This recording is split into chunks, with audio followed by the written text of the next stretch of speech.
destruction. Our destiny is my connection now. A feeling in my soul. It's beyond the reach of most mere mortals. Take a stand. So remember, no surrender. My defining moment. I will stand up, overcome my past. This is different to the end. If it takes forever, no surrender. Now or never, my last stand.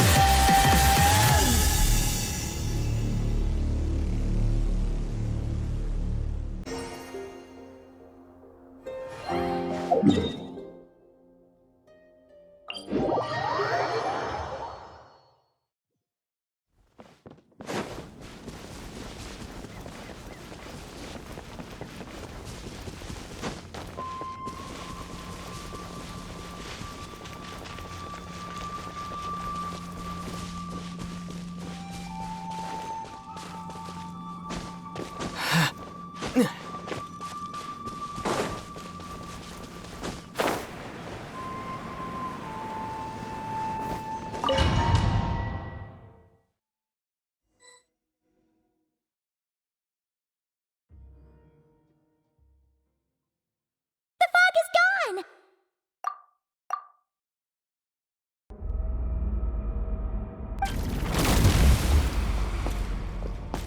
Wait, isn't that the form the all-devouring narwhal changed into? How come he knows that, too? Really? So, you're telling Paimon that giant whale and this guy can both turn into the fowl? How does that work? It's a subconscious instinct. Any intelligent being who longs for his level of strength is bound to mimic his appearance.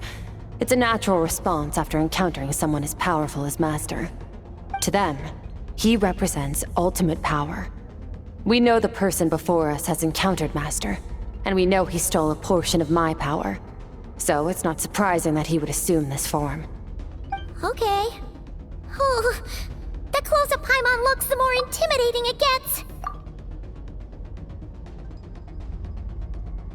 Nervalette isn't here this time, so it's up to us. He won't have the nerve to steal again after we're done with him. Let's teach this guy a lesson.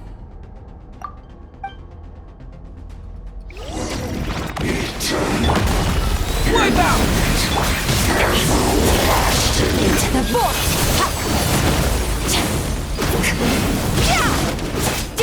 Annihilate!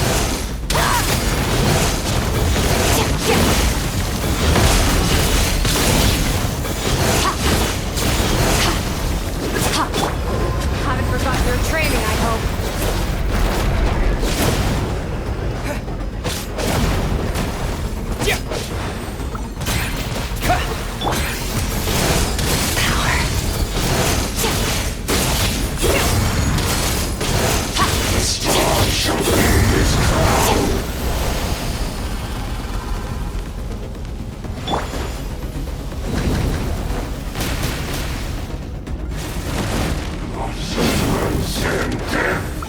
Water jet!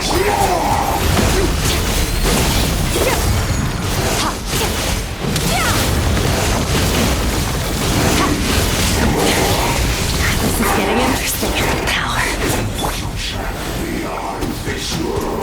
Water jet! Water jet!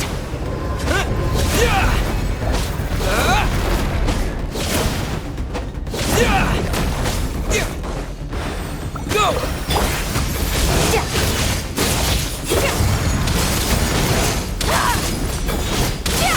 Mine to wield.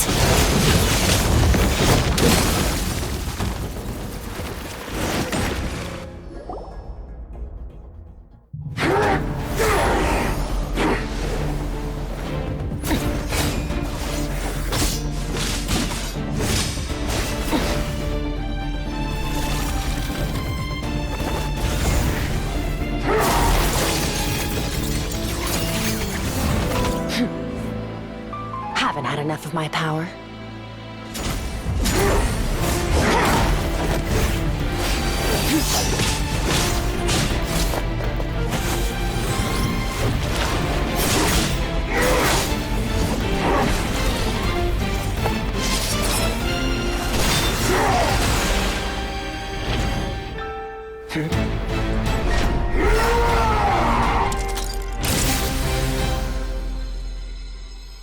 Well then, let's see how much more of this power you can handle.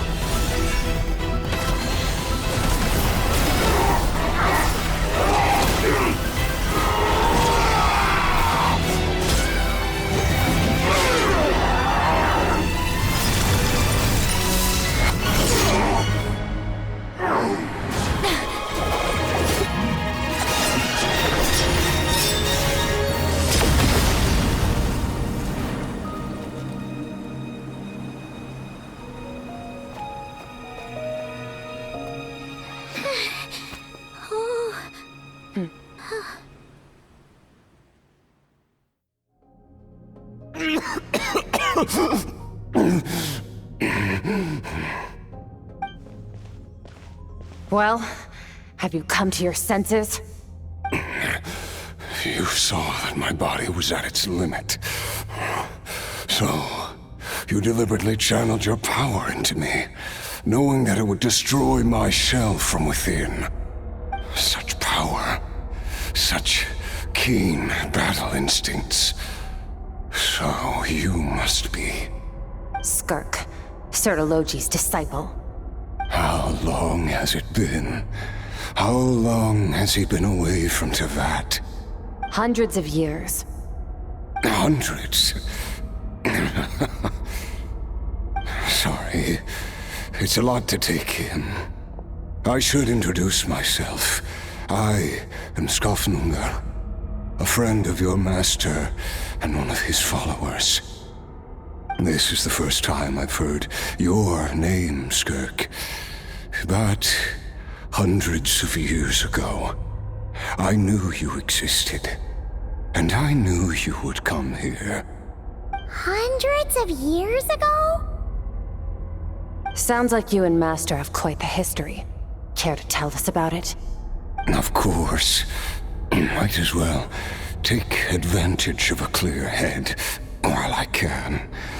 The story starts a long, long time ago. I was born into a noble family in Conria. As the eldest son, I was set to inherit our title. But I contracted an incurable illness as a child, and everyone gave up on me. I trained the sword harder than anyone else, defeated all of my peers. But it was all in vain. When other people looked at me, all I saw in their eyes was pity, or a strange glee in my misfortune. Even my parents were just waiting for me to die. Over time, my heart hardened, and I became aimless. That was the point where I met your master, Sertologi. We were similar in age, but different in background. He was born in prison, the son of criminals who had been sentenced to death. He spent his childhood wandering the streets, facing more criticism than the literary works in the Universitas Magistrorum. Yet, he always wore a smile on his face, as if kindness and malice were one and the same, and he could not see the difference. I still remember what he said to me when we first met. You need to fight to survive. Even if it's a losing battle, it should light a fire under you. How can you sit back like this and go down without a fight? That does sound like something he would say. He was the first to acknowledge that I was worth something, and he inspired me to keep going. When we sparred together, It was the first time I'd actually felt the thrill of combat. When I was 10, he stole forbidden research materials and managed to cure my illness. It was like there was nothing in this world he couldn't accomplish. When it came to the human form, he was always intent on pushing the boundaries of possibility. But somewhere along the way, I fell behind. My talents were nothing compared to his, and at some point, I realized he had pulled so far ahead, I was too embarrassed to even ask him to spar. After his grand endeavor was successful, he sought me out and said to me, "This planet no longer holds anything of interest to me, so I'm leaving. But first, I have an offer.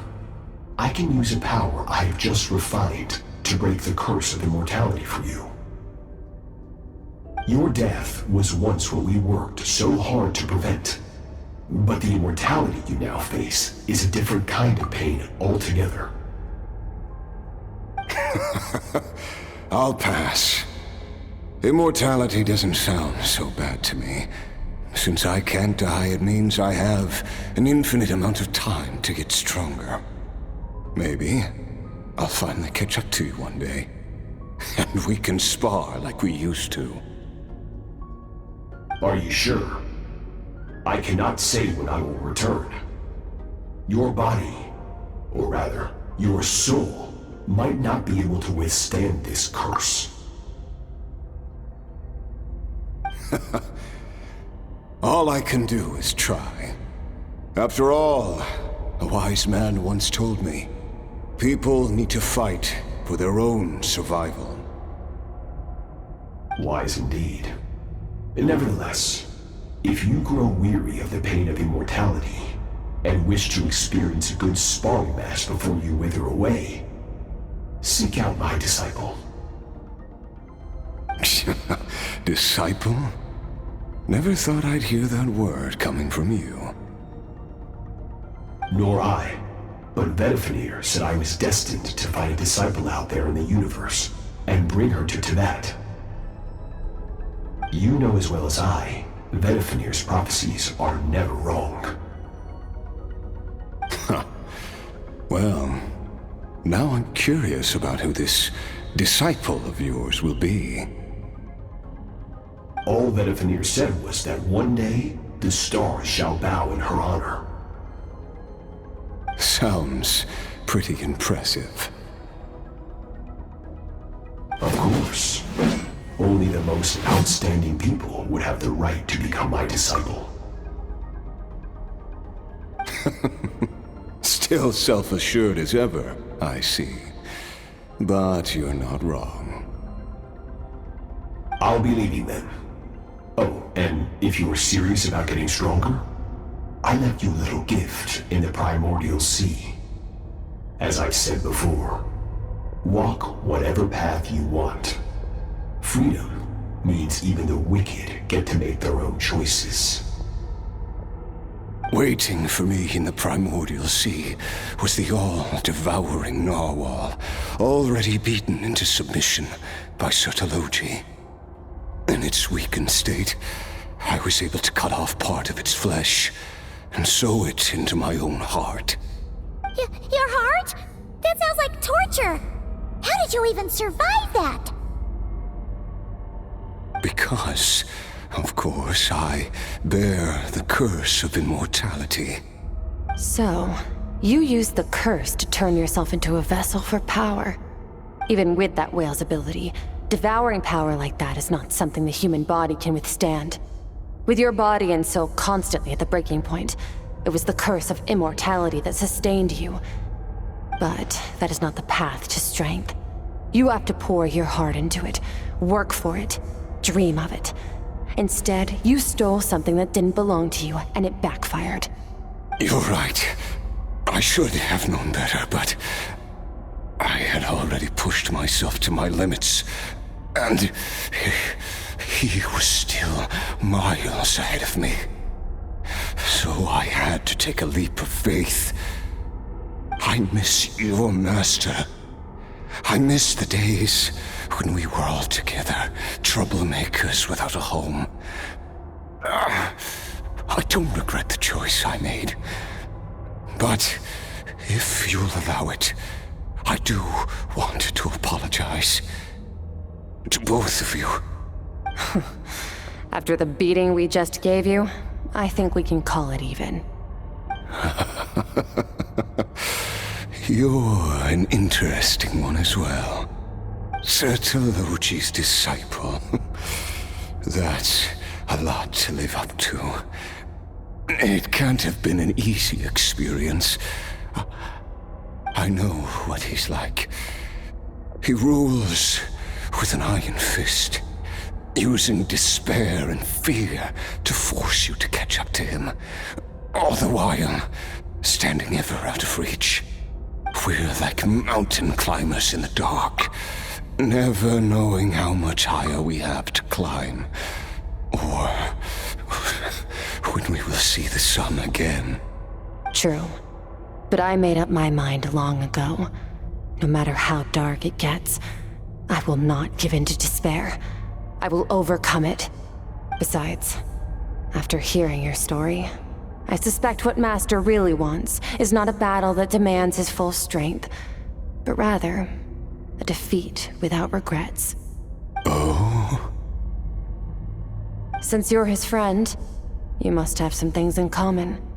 The first time we came here, when you stabbed me through the fog and stole my power, I felt no emotion coming from that spike. But when you had to devote all your strength fighting me just now, I could feel joy and passion emanating from your blade. It was the joy of a researcher discovering the truth of the world, the joy of an artist uncovering a temple of wonders. Interesting. I'm certain I didn't express those emotions outright. Yet you were able to read them from my blade, like a glimpse into my inner world. You're right. That battle brought me an unbridled sense of joy, and my defeat brings me no regret whatsoever.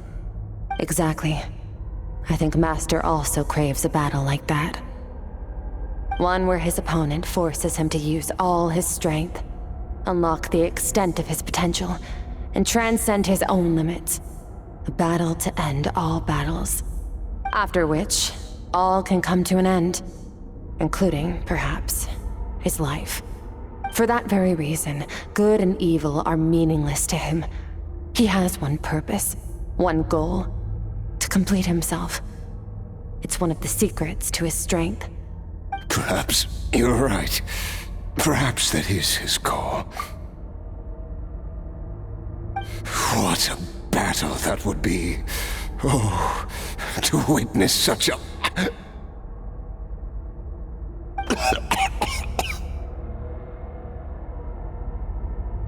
Are you okay? Too many different kinds of power are surging through my body. The curse of immortality allows it all to coexist, but it does not remove the pain. I won't be able to hold on to my sanity for much longer. What a shame. I would have loved to witness that battle. Sertologi once offered to free me from this curse. Now, I must ask that of you, Skirk. Can you release me from the pain? I can, but not through death, if that's what you were hoping for. It's not a suitable punishment for your crime. As an alternative, I can take your consciousness, along with all the power you've consumed, and smash it to pieces. The impurities will dissipate, and under the curse of immortality, your mind and body will regenerate. When that process is complete, you will be back to who you were before, no longer tortured by powers you can't control. But it will be a time-consuming and painful process. The decision is yours to make. I accept. And who knows? Perhaps I'll wake up in time to witness your great battle with Sertologi. I have faith that you'll be able to stand against him one day. Though I know it'll be a long and arduous road. If we are climbers in the dark, it appears the dawn has finally broken for me. But your ascent continues. At least, it looks like you are not alone on your journey. I will reach the top of this mountain, no matter what it takes. And you, Skofnungr, will be my witness at the end of all things. That's finally over. Let's get out of here. Huh! At least we don't have to make a mad dash for the exit like last time.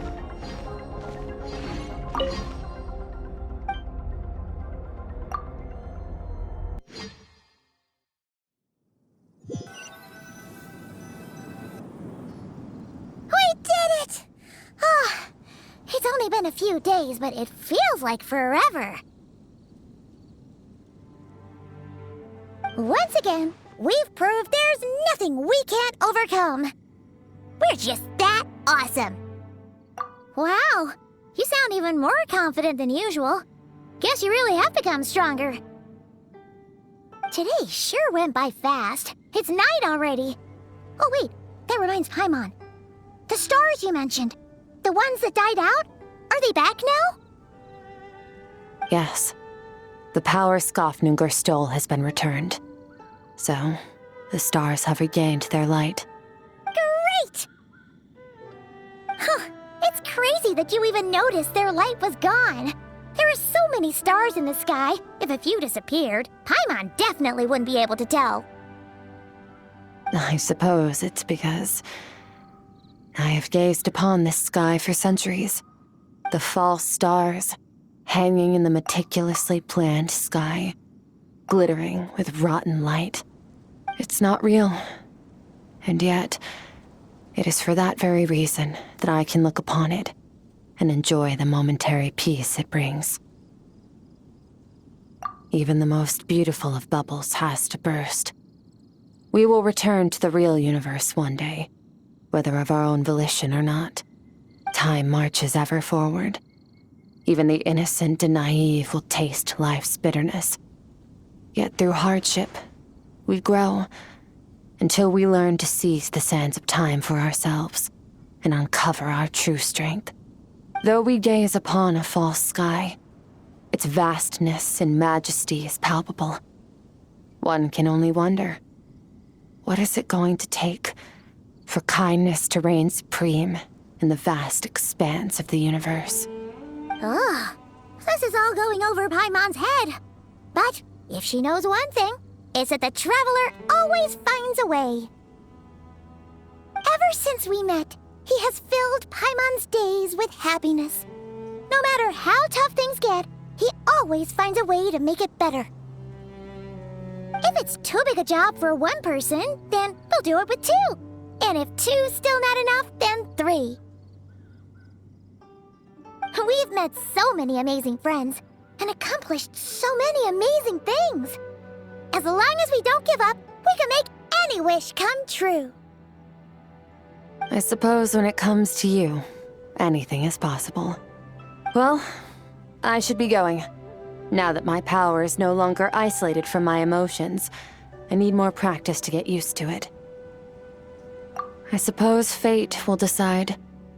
Maybe we'll bump into each other on the street. Or maybe we'll reunite on a different planet entirely. Regardless, reunions and partings are but passing moments. More than anything, I hope that at the end of this journey, wherever it takes us, we stand in a world reborn. One without war, pain, or forced partings. One where new life can bloom, even where there was once nothing but scorched earth. For this, we must all work to become stronger. Goodbye, traveler. Remember your training. Make sure to put it to use. Bye!